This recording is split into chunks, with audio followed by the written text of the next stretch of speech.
and Jeremy Lin should be a starting point guard for the Knicks for the here on out. I don't know if I would say that Baron Davis is terrible. He hadn't had an opportunity to play, and when he did play, Baron Davis is an all-star. And where have you been the last couple of years? Baron Davis, he's been injured. He's been hurt. I mean, I wouldn't say that we should boo him immediately. I would say giving him an opportunity, at least a couple of games, to see what he's going to do. I'm a Knicks fan. He should have gave a disclosure. He's a Laker fan, first of all. I'm a Knicks fan, and I can tell you that our patience is real thin right now. Oh, yes. And the fact that Baron Davis was signed to be the point guard savior really annoys me. However, I'm willing to give him at least a couple of games before I boo him. One of the things both of y'all picked up on was when I watched the game against the Lakers the other night was he reminded me of a Steve Nash. The thing is being a young kid in the NBA, a rookie coming up. How many games he played, Marcus J? He's played in 5 games. He had the green light. He had the green light. I mean, when I say he had the green light, he had the green light like a Kobe or LeBron or D Wade would have in that game. When I'm just speaking because I only saw Jeremy Lin play. I mean, the Knicks got. But I mean, the whole who else is going? Big Rube's away from the mic, so. But I'm gonna tell you, he said who else is going to score Landry Fields. If you watch the, I was going to go. He got me started. I'm going to speak from the perspective of someone who's a Knicks fan. Anybody who knows me knows I'm a homer. I'm not going to take a lot of time, kind of debating this issue because I do want to move on to other things. But I will say this.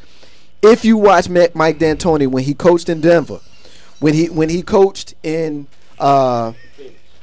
Phoenix, now that he's coaching in New York, his style is to allow whoever's on the floor a green light.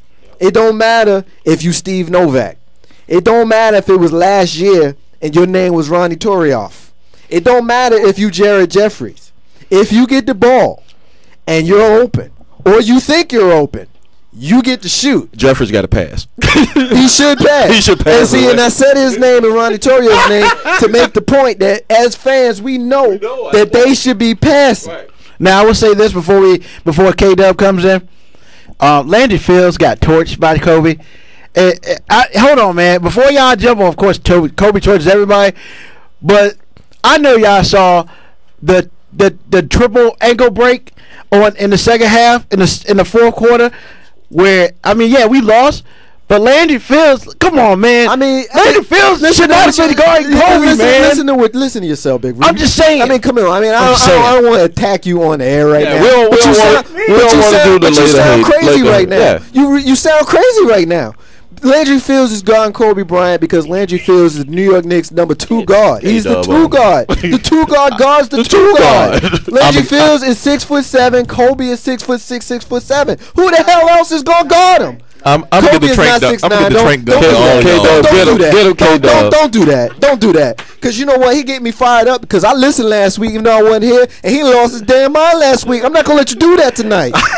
I'm not gonna let you do that tonight. You can't attack Landry Fields because Kobe torched him. Kobe torches everybody. What are you doing? Kdub. Before you get into the things that we got you to get into, I need your opinion on this, whether you agree with me or you don't agree with me. I really don't care. But I need you to tell me something about Kobe Bryant and Landry Fields and this nonsense Big Rube over here talking. Kdub, help me. What's up? All right, yo, check it. What's going on, y'all? All right, check it, man. We good, man. On the Kobe Bryant, Landry Fields thing. Listen, man, Kobe Bryant has been doing that all of his career, and this ain't no out of the ordinary thing for him to torch anybody. Secondly, if you looked at Landry Fields the last, let's say, I would say about 10 games or something like that, he's played a lot better. Yeah. But playing against somebody like a Kobe Bryant, of course your points are going to be down because you have to spend that much more energy trying to keep Kobe from getting 60 or whatever he may do. So if in fact Landry Fields only had single-digit scoring, okay, Kobe had what, maybe 36 or something like that? 35. If he could have had 45. He could have had 50. And also in the beginning in the first half, if you really watch the game, Kobe was struggling. He didn't really start to pick it up until the second half, and by that particular point, they were already down double digits. Thank you. So you can't take anything away from Landry Fields for going out there and doing what he needs to do. I mean, hey, listen, man. Sometimes you got to let certain aspects of your game. You have to sacrifice certain aspects of your game in order to do certain things to make you win the game. I could care less if Kobe Bryant had 40 on me, because at the end of the day, when I look at the box, when I look at the score, did we win? Yes. Did we lose? I'm gonna tell you like this: if I'm guarding Kobe, I'm gonna hit him. I'm gonna do like what's his name did in a fight, and his wife came out the stands. What's the dude name? Oh, Doug Christie. Doug Christie. Yeah, I'm gonna pull a Doug Christie on him. If I gotta guard him, I'm gonna straight up mush him. Hey, let me ask Kdub this. Hey, could I? While I got it on my mind, man, could I go ahead and touch on a little bit of the Jeremy Lin situation? Please go ahead. All right, check this out, man. Listen. With the whole Jeremy Lin thing, personally, I think Floyd Mayweather, he's out of his damn mind, because one, he's not a basketball head. He doesn't. I'm gonna go ahead and jump out there. Granted, I don't know no dude like that, but I'm gonna say that he's not a basketball head, because there's been other examples of individuals that have not gotten time, or they may have been cut for different teams or what have you, and they've gone on and due to injury, gotten in there and went in there and did their thing. I'll give you a perfect example. In basketball, you have somebody like Flip Murray. No one really knew about Flip Murray until Ray Allen got hurt in Seattle. Flip went in there and had consecutive 20-point games, and then from that point on, he was a commodity. He was an individual that people wanted to trade for. If you want to go, and I'll switch sports on you, you could look at somebody as recent as Victor Cruz. Marcus knows this. 2 years ago, Victor Cruz was on the practice squad. Year before last, he got in because someone got hurt, and then this year right here, when the season first started, no one knew that Victor Cruz was going to have the type of season he had. The reason being is because of the fact that individuals on the team got hurt, and basically it's a next man up situation. That's the same thing with Jeremy Lin. If Baron Davis was having a good season, or better yet, Iman Shumpert or Tony Douglas was having a good season, we would not even be talking about Jeremy Lin right now. No, it's true. I mean, and my question is, how did Jeremy Lin, and the jury's out on how far he's going to go. Because as I laid it out for you earlier, Mike D'Antoni's system, while we as Knicks fans have issues with Mike D'Antoni, and Kdub and I have talked about this at length, Mike D'Antoni can do one thing. He can make a good point guard a great point guard. I just gave you 3 examples. And if you add Jeremy Lin, that's 4 examples of good point guards turning into borderline great point guards, or at least playing on the next level of point guard, of which we've seen them play before and after their tenure with Mike D'Antoni. So my question to you, Kdub, is this, because we talked about this a little bit before we brought you in. I don't want to go backwards, but as an NBA analyst, I'd like to know what you think Jeremy Lin is going to do starting tonight. The New York Knicks are in Toronto, and actually, before you answer this question, I saw a funny tidbit. They're in Toronto tonight. Toronto has Asian Heritage Night. Asian Heritage Night was on the schedule way before the season started, before it got chopped down from 82 to 66, before the season started on Christmas from November, before Jeremy Lin played his first game. This was on the schedule. Canadian dollar just went up. So the New York Knicks with Jeremy Lin end up playing in Toronto, coincidentally, on Asian Heritage. And you can't write this stuff. Right. So, Kdub, I ask you this.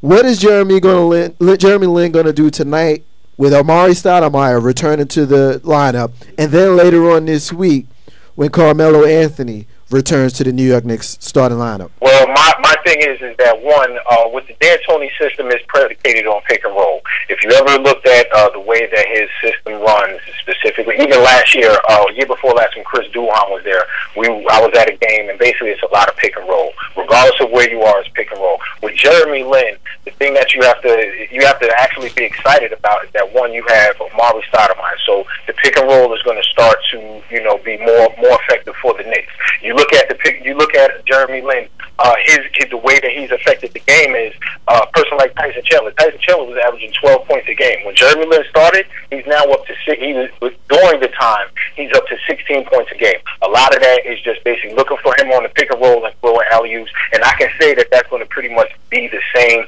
when Amari gets back. The whole thing that a lot of individuals are talking about is whether or not him and Carmelo Anthony will be able to mesh with the different type of style. But what people don't realize is that if you look at statistics, and I'm a person that goes on numbers. You know, men lie, women lie, numbers don't really lie.